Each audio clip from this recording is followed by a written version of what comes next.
قصیدہ لفظی معنی سے سب سے پہلے دیکھیں گے قصیدہ کیا ہے. جی وعلیکم السلام اسلحان طیبہ شیخ. جی وعلیکم السلام. تو دیکھیں قصیدہ یہ تو ہم لوگوں کو میرے خیال سے 7ویں 8ویں سے ہی شروع ہو چکا رہتا ہے، مگر پھر بھی اب اس کو بنیادی طور پر سمجھتے ہیں. قصیدہ یہ لفظ بنا ہے قصد. قصد کا مطلب ہوتا ہے ارادہ کرنا، کسی بھی چیز کا ارادہ کرنا. قصیدہ کیا ہے؟ اگر اب آ رہی ہوگی آواز، اب آ رہی ہے، آ رہی ہو تو میسج کریں کہ آ رہی ہے. ہاں جی، تو قصد کا مطلب ہوتا ہے ارادہ کرنا. اگر ہم قصیدے کو جانیں کہ قصیدہ کیا ہے تو ہم یہ جان جائیں گے کہ قصیدہ کیا ہوتا ہے، قصیدے میں ارادہ کیوں کرنا پڑتا ہے. تو جی قصیدے کا مطلب ہوتا ہے تعریف کرنا. کسی کی بھی تعریف کی جاتی ہے اس میں قصیدہ ہوتا ہے. تو تعریف کرنے کا رواج اب تو نہیں ہے. جی وعلیکم السلام ثنا کوثر. آواز آ رہی ہوگا آپ لوگوں کو تو پلیز بتا دیں کہ آواز آ رہی ہے تاکہ مجھے پتا رہے کہ میری آواز جا رہی ہے. ہاں جی، تو آ رہے تھے کہ قصیدہ ہوتا ہے تعریف کرنا. تو ابھی آپ لوگ سوچیں گے بھئی تعریف کرنا کیا ہے؟ تعریف کرنا قصیدہ تو دیکھیں، ہم سے پہلے کا وقت تھا بادشاہوں کا وقت، یعنی کہ جمہوریت سے پہلے کیا تھی؟ بادشاہت تھی. تو بادشاہوں کے درباروں میں جو بادشاہت تھی وہ بادشاہ اپنے درباروں میں خاص طور پر قصائد بلواتے تھے. ایسے شعراء کو بلاتے تھے دربار میں جو ان کی تعریف کریں. یہاں تک کہ جب جمہوریت قائم بھی ہو گئی تو بھی پاکستان میں مختلف جرنل، مختلف وزراء اپنے تعریفیہ لکھواتے تھے. اور قصیدہ یہ صنف بہت کیا ہے؟ قدیم ہے. یہ چلی آئی ہے یونان اور عرب وغیرہ سے. تو عرب میں جب خانہ کعبہ کو نہیں فتح کیا گیا تھا، اسلام نہیں بول بالا ہوا تھا، تب وہاں پر خانہ کعبہ کی دیواروں پر کیا ہوتے تھے؟ قصیدے ہوتے تھے، سونے سے لکھے ہوئے قصیدے، سونے کی تختیوں پر لکھے جاتے تھے، سونے سے لکھے جاتے تھے. ایک میلہ ہوتا تھا جس کا قصیدہ سب سے اچھا ہوتا تھا اس کو دیوار پر لگایا جاتا تھا. تو یہاں بات یہ ہو رہی ہے کہ یہ صنف بہت پرانی ہے. اور شکریہ، آواز آ رہی ہے؟ اچھا ہے، چلیں جی. تو قصیدہ جو ہوتا تھا یہ بہت پرانی صنف ہے. یہ کیا ہے؟ جس میں شاعر کسی بادشاہ، امیر یا بزرگ کی تعریف و توصیف و مدح کرتا ہے. تعریف، توصیف، مدح. تعریف کیا ہوتی ہے؟ کسی کی بھائی ہم ایسے ہی تعریف کریں، آپ اچھے لگ رہے ہیں، آپ اچھے دکھ رہے ہیں. توصیف کیا ہوتی ہے؟ اس کی صفت بیان کرنا کہ وہ کیا صفت رکھتا ہے. مدح یعنی کہ بہت زیادہ مداح بولتے ہیں نا، وہ مداح ہے اس کا. وہ مداح کیا ہوتا ہے؟ کسی کا بہت زیادہ فین ہو جانا، کسی کا بہت زیادہ پیروی کرنے لگنا، کسی کی بہت زیادہ پیروی میں اس حد تک جانا کہ اس کو اپنا پورا کا پورا وہ مان لینا کہ بھئی یہی سب سے اچھا انسان ہے، یہی کو میں مطلب پیر و مرشد مان رہا ہوں. جس کی مدح کی جائے اسے کیا کہتے ہیں؟ ممدوح کہتے ہیں. ہر ایک چیز میں آپ نے فعل فاعل کے حساب سے سمجھنا ہے کہ کیا کہتے ہیں. مشبہ جیسے مشبہ با، اسی طرح جس کی مدح کی جائے اسے کیا کہتے ہیں؟ ممدوح کہتے ہیں. غزل کی طرح قصیدے کے پہلے شعر کے دونوں مصرے کیا ہوتے ہیں؟ ہم قافیہ ہوتے. کل ہم یہ پڑھے تھے قافیہ کیا ہوتا ہے، قافیہ بندی کیا ہوتی ہے. تو یہ قصیدے کے کیا ہوتے ہیں؟ ہم قافیہ ہوتے ہیں. اب قصیدے کے اجزاء ترکیبی کی طرف آتے ہیں. کل ہم دیکھ رہے تھے کس کے اجزاء ترکیبی؟ مثنوی کے دیکھ رہے تھے بھائی کہ چہرہ، سراپا، اس طرح سے ہوتا ہے. تو اب دیکھیں تشبیب. تشبیب کیا ہوتی ہے؟ یہ ہوتی ہے تمہید. کسی بھی بات کو شروع کریں، جیسے کہ اگر کسی کی تعریف کرنی ہے تو آپ یکا جا کر اسے یہ نہیں کہیں گے بھئی آپ بہت اچھے لگ رہے ہو. اس پہ گھبرا جانا ہے کہ کیا ہو رہا ہے، کیوں اچانک سے آ کر اس طرح سے کہہ رہا ہے. تو کیا کیا جاتا ہے؟ موضوع کے مطابق اپنے ایک تمہید باندھی جاتی ہے کہ بھئی دنیا میں بہار کا عالم ہے، دنیا بہت خوش رنگی ہے اور آپ کی ہی وجہ سے یہ سب کچھ ہے، آپ کی مسکراہٹوں کی وجہ سے یہ گل کھل رہے ہیں. تو مطلب یہ ایک تمہید باندھی جاتی ہے جو کہ کیا ہوتی ہے؟ انواع یعنی کہ ارد گرد کے واقعات کو مد نظر رکھے بات کی جاتی ہے، یا تو پھر کوئی کہانی یا کوئی بات یا کوئی مثال لے کر، جیسے کہ فلاں شخص بڑا مشہور تھا، فلاں شخص بڑا اچھا تھا، بالکل اسی کی طرح ہیں. تو سب سے پہلے کیا کرے جا رہی ہے؟ انواع، کہانی، مثال دی جا رہی. گریز، گریز کا کیا مطلب ہوتا ہے؟ لفظی معنی ہوتا ہے بچنا. اب یہاں پہ کس سے بچنا ہے؟ جب ہم ایک تمہید کر رہے ہیں. درخشاں جی وعلیکم السلام. نگینا وعلیکم السلام جی. ہاں تو ہم کیا کہہ رہے تھے کہ گریز کا مطلب ہوتا ہے بچنا. جب ہم یہاں پہ تشبیب میں، تشبیب لفظ بنا ہے شباب سے جی. شباب کا مطلب ہو رہتا ہے عروج، اور ایک طرح سے ایک چیز ہوتی ہے جسے شروع کی جا رہی ہے وہ.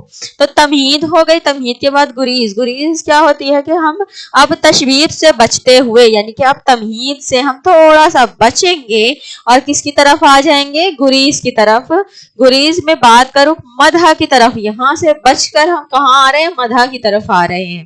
تو یہ دوسرا رکن کیا کہلاتا ہے؟ گریز کہلاتا ہے. آپ لوگوں سے کس طرح پوچھا جاتا ہے؟ نہیں پوچھا جا سکتا کیونکہ آپ کا آپشن والا پیپر ہے کہ بھائی قصیدے کیا زیادہ ترکیب بیان کریں. نہیں، وہ بولے گا گریز کس کا جز ہے؟ مثنوی، مرثیہ، رباعی کے قصیدہ. تو ہم نے کہنا ہے کہ بھئی یہ گریز جو ہے قصیدے کا ہے. اگر آپ لوگ نوٹس کو پڑھیں تو اس میں لگاتار جتنی بھی اسٹیپس جس صنف کے ہیں اس میں لکھا ہوا ہے. مدح، قصیدے کا اصل حصہ جس میں مدح بیان کیا جاتا ہے کہ بھائی تعریف کرنے والا کیوں تعریف کر رہا ہے. کسی کی تعریف کی جا رہی ہے تو کیوں کی جا رہی ہے. آپ اگر کسی کے مداح ہیں، کسی ایکٹر ہو گئے، آج کل لوگ ایکٹرز کے ہوتے ہیں، کچھ مصنفین کے ہوتے ہیں، کچھ شخصیتوں کے ہوتے ہیں، کچھ دینی شخصیات کے ہوتے ہیں، تو ان کے اعمال کی وجہ سے ہوتے ہیں. ان کے اعمال اور ان کے عہدے، رتبے، یا پھر ان کے جو کردار، یہ ان تمام کی وجہ سے ہوتے. تو یہاں پر یہ بیان کیا جاتا ہے کہ فلاں بادشاہ ہے، وہ بہت زیادہ آپ عدل قائم کرتے ہیں، آپ کا عدل بے مثال ہے، آپ کی سلطنت میں رہنے والا ہر باشندہ خوش ہے. بڑھا چڑھا کر ہی قصیدے میں بیان کیا جاتا ہے. قصیدے میں عموماً بات کی جو تعریفی باتیں ہوتی ہیں وہ حقیقت سے کہیں زیادہ ہوتی ہے، وہ اس میں زیادہ تر بڑھا چڑھا کر بتایا جاتا ہے. اسی لیے قصیدہ پسند آتا ہے لوگوں کو، کیونکہ وہ جو تعریف کے بات نہیں ہے، جو خصوصیت ان میں نہیں ہے، وہ بھی بیان کی جاتی ہے.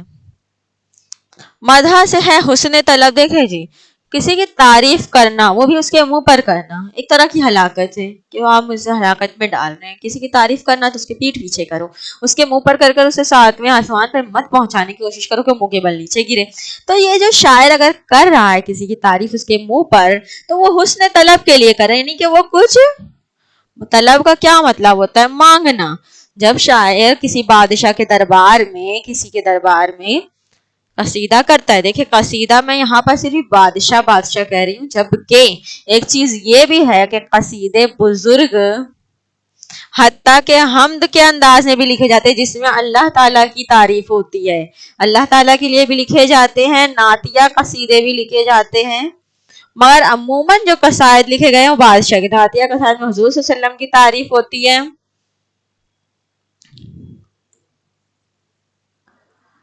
اور اس کے علاوہ بھی بہت سے قصیدے لکھے جاتے ہیں. تو نعتیہ قصیدے میں کیا حضور صلی اللہ علیہ وسلم سے ہم مانگتے کہ بھائی آپ ہمارے حق میں اوپر دعا کرنا، اور حمد میں ہم اللہ تعالیٰ سے مانگتے، یعنی کہ حسن طلب ہر ایک میں ہوتا ہے. اگر کسی بزرگ کے حق میں قصیدہ لکھا گیا ہے تو وہاں اس کے آخر میں کہا جائے گا کہ آپ ہمارے لیے دعا کیجئے، یا آپ ہمارے لیے ہم کو بھی اپنے ساتھ رکھ. جیسے کہ کوئی مرشد کا مرید بننا چاہتا ہے تو وہ کہے گا کہ بھائی آپ ہمیں اپنا مرید بنا لیجئے. تو یہاں پر حسن طلب کا پہلو ہوتا ہی ہوتا ہے، وہ قصیدہ کسی بھی صنف کا ہو، کسی بھی طرح کا ہو. دعا پڑھتے ہوئے جب ہم کسی فقیر کو بھی کچھ دیتے ہیں تو کیا دیتا ہے؟ دعا دیتا ہے. تو یہاں پر جب مانگا، شاعر جب مانگتا ہے، سوال کرتا ہے، تو اس کے بعد جب اسے عطا کیا جاتا ہے، اسے نوازا جاتا ہے، تو پھر وہ کیا کرتا ہے؟ دعا دیتا ہے کہ بھئی اللہ آپ کو سلامت رکھے، لمبی عمر دے. اس طرح کا ہوتا ہے ہمارا قصیدہ. آپ لوگوں کو سمجھ میں آ رہا ہے؟ اگر کچھ مسئلہ ہو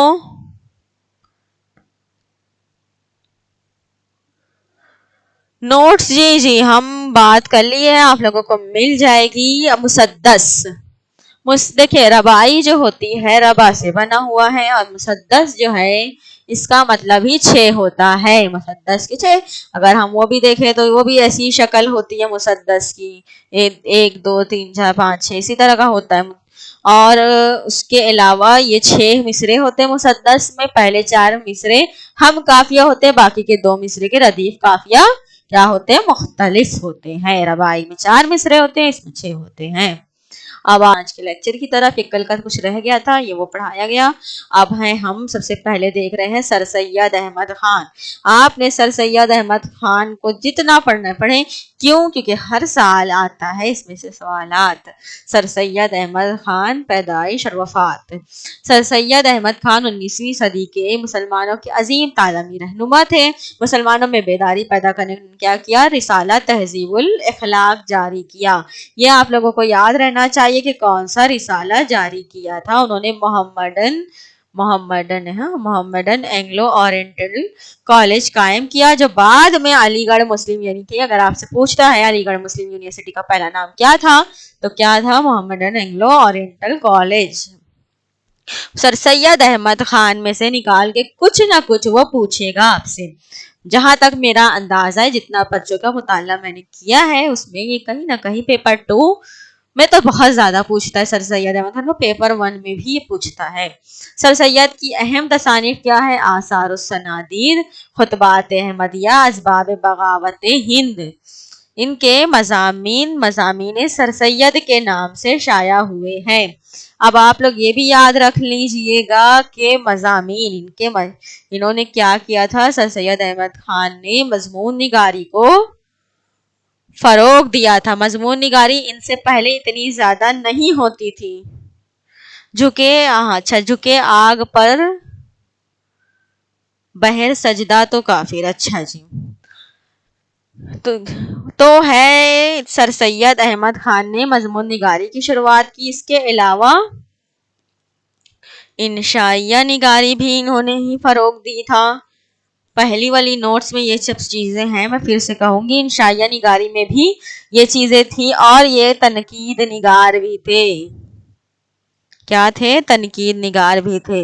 اگر آپ سے پوچھے کہ وہ کون سی شخصیت تھی جو مضمون نگار بھی تھی، انشائیہ نگار بھی، شاعر بھی، تنقید نگار بھی، تو وہ صرف تھے اپنے سر سید احمد خان۔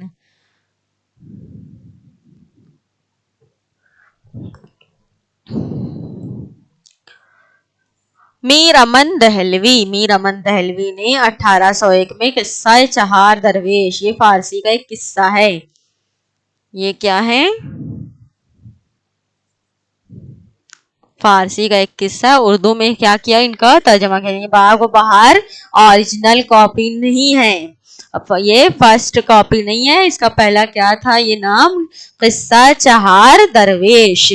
یہ آپ کو پوچھا جا سکتا ہے کہ بھائی باغ و بہار کس کی تصنیف ہے، تو میر امن دہلوی کی تصنیف ہے، اور یہ باغ و بہار کس کا نکلا ہوا ہے، قصہ چہار درویش، یعنی یہ 4 درویشوں کی داستان ہے، قصہ ہے یہ۔ اس میں کیا ہوتا ہے، 4 درویش ہوتے ہیں، ان کے آپس میں جو بات چیت ہو رہی ہے اس کے بارے میں ہے۔ اس کتاب کی خوبی ہے کہ 100 سال گزرنے کے بعد بھی اس کی مقبولیت میں کوئی کمی نہیں ہوئی ہے۔ سوچ لیجئے کہ 100 سال تک اگر کوئی چیز مارکیٹ میں ہے، لوگوں کے ذہن میں ہے، لوگ اس کو پڑھ رہے ہیں، تو اس میں کچھ بات تو ہوگی۔ اور ایک تو یہ فارسی کا ترجمہ ہے، تو فارسی ادب کا تو زیادہ دامن وسیع ہے۔ اب آتے ہیں کہ ان کی دوسری کتاب کیا ہے، گنج خوبی ہے، یہ انوار سہیلی کا ترجمہ، یعنی کہ سوچا جائے تو ان کے زیادہ تراجم ہیں، یعنی یہ ترجمہ زیادہ کرتے تھے، لیکن اس کتاب کو اہمیت حاصل نہیں ہے۔ اس کو اہمیت حاصل نہیں ہے، اس کا یہ مطلب نہیں کہ آپ اسے پڑھ کر نہ جائیں، آپ نے ایک سرسری مطالعہ کر لینا ہے، یہ سب ناموں کا، کتاب کا نہیں ہے، نام کا، کتاب لوگ کتاب پڑھنے بیٹھ جائیں۔ مولوی عبدالحق کو کیا کہتے ہیں، سب سے پہلے بابائے اردو، یہ آپ کو یاد رہنا چاہیے کہ کیا کہا جاتا ہے انہیں، بابائے اردو کہا جاتا ہے۔ مولوی عبدالحق نے اپنی تمام زندگی اردو کی خدمت میں گزار دی۔ ان کا اہم کارنامہ یہ ہے کہ انہوں نے اردو کی پرانی کتابوں کو کیا کیا، شائع کروایا۔ کیوں شائع کروایا؟ تاکہ وہ ادب جو پچھلا پڑا رہ گیا ہے، جو لوگوں کے سامنے نہیں آ رہا ہے، یعنی کہ اردو